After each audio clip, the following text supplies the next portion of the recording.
when you finally anger the goddess of agriculture and get home for dinner. Hey everyone, it's SkyDieRay here, welcome back to another DnDMemes video.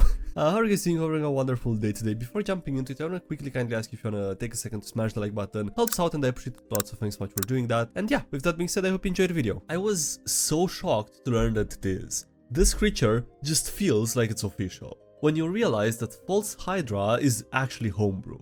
The NPCs are not real people. Don't worry, the NPCs are not real and don't feel pain. However, I will make all NPCs beg for their life. It's just there for fun, but it will seem very real. Then random bandit. You can't kill me, I'm pregnant and it's your baby. It's basically death with extra steps in most games, but it can add some cool flavor. Your character is immortal. DM thinking. But if you die, it takes 1 year for you to come back. I mean, that's not too bad.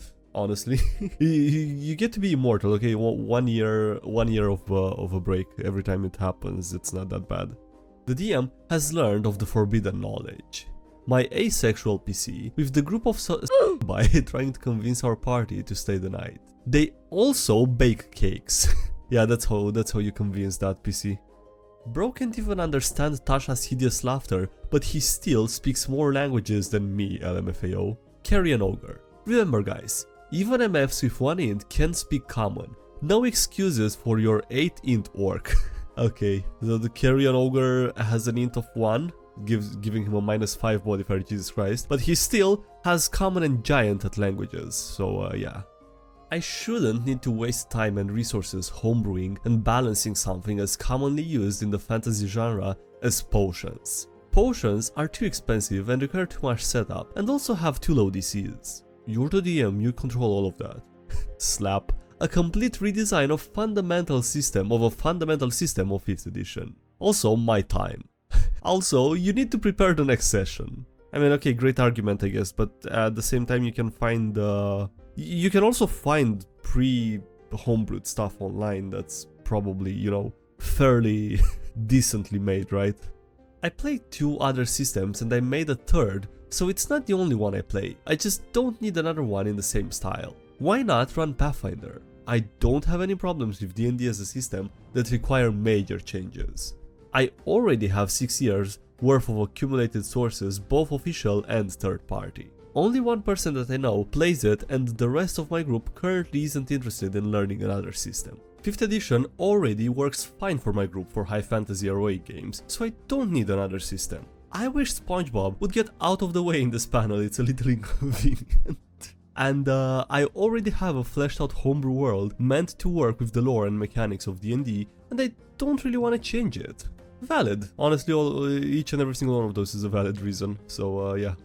I'd recommend looking up each of these. They're so cool. Poison is useless and uninteresting in 5th edition. Essence of Ether knocks out creatures. Malice blinds creatures if inhaled. Pale Tincture takes 7 days to heal from. Crawler Mucus paralyzes players. Truth Serum makes creatures tell the truth. And Midnight Tears doesn't activate until midnight.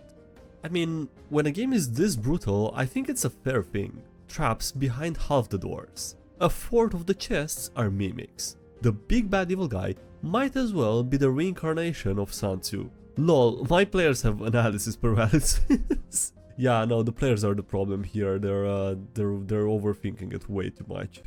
This is how I always handled it. DM who wants to limit Wild Shape's stealth.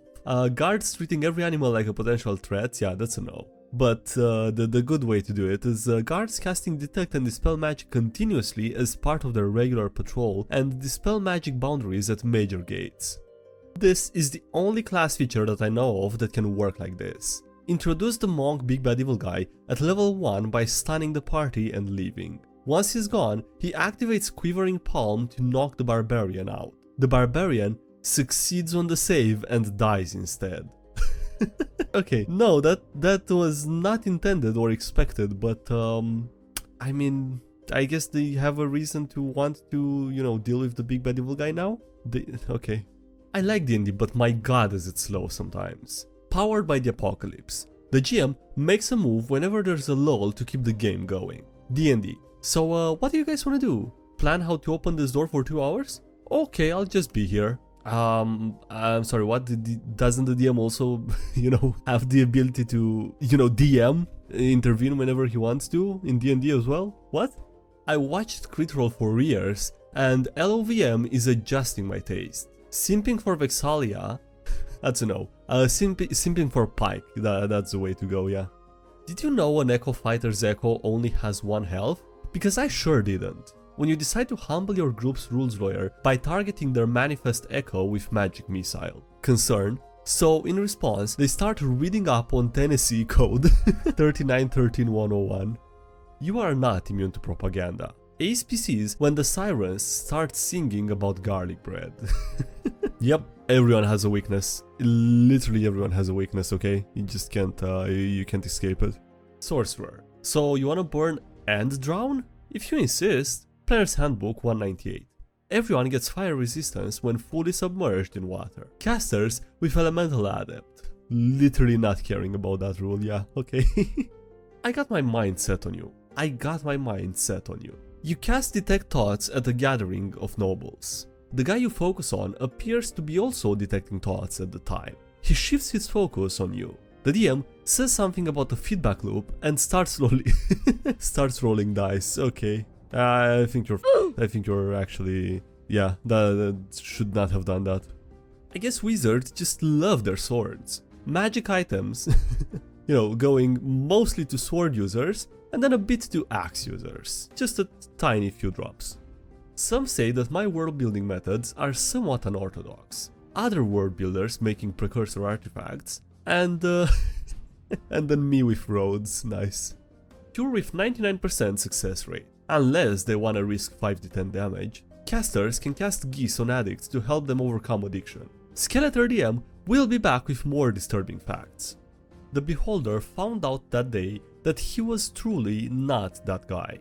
Be a Beholder, chilling in the deepest part of your lair when some adventurers bust into your room. See a spellcaster among them and cover them with anti-magic. They step out and cast Fog Cloud, and the rest of them step into the cloud. Not that guy.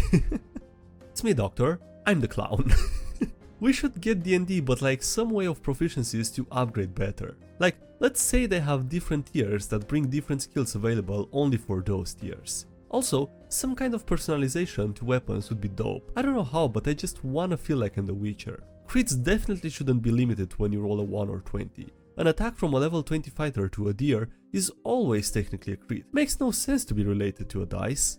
Not quite the dramatic scene that I was going for, but that's okay. Me, the DM. As the vampire rises from her throne, roll in earth-shatteringly loud jazz music, still playing at an ungodly volume despite me turning it down, and unbelievably loud jazz continues. From, obviously, yeah, from the music bot. I found out this is the case for both D&D 5th edition and Pathfinder 2nd edition, and I am unreasonably devastated. So, gnomes are taller than halflings? Mad, very mad, devastated, absolutely traumatized by finding out that fact, yeah, okay. Combat isn't the place for just winging it. Making combat with enemies who have no set health because it's more narrative? No. Making puzzles with no set solution, just so you can say, that worked when the PCs do something cool. I mean, what's the problem with the first one? If you're a DM and you want to run your game like that, I think there's nothing wrong with doing that. Throne. Deck of many orcs. Your card is Throne. You gain expertise in persuasion as well as ownership of a keep.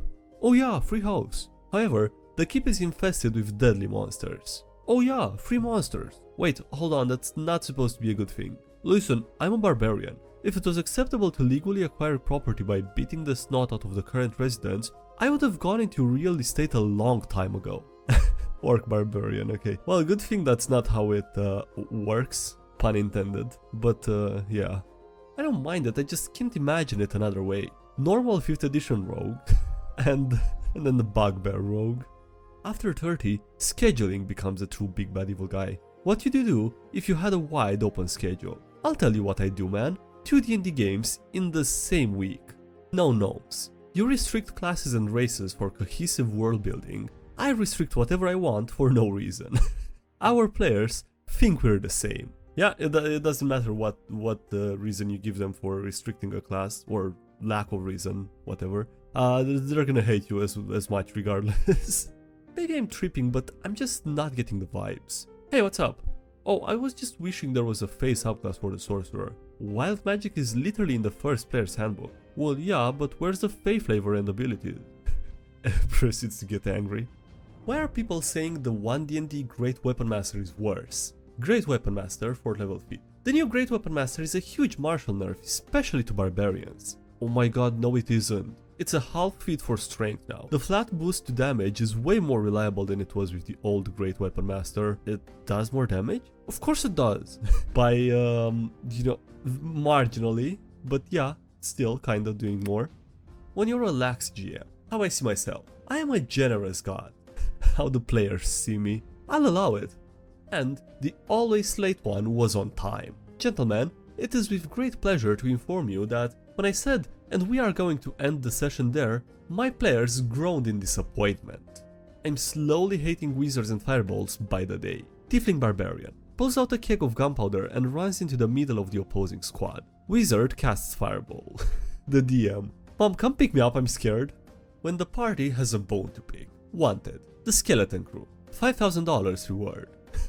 And then they get them. Keep the gold, we're good. They're just happy to get the bones and keep them, yeah, nice. Explanation. Blades in the Dark has a mechanic called flashback, where a player does something and then is allowed to establish something they did as prep work. Your party can't get analysis paralysis if they can only plan retroactively. Blades in the Dark.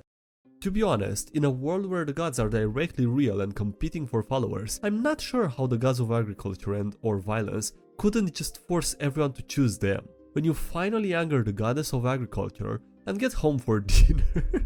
Literally nothing, okay.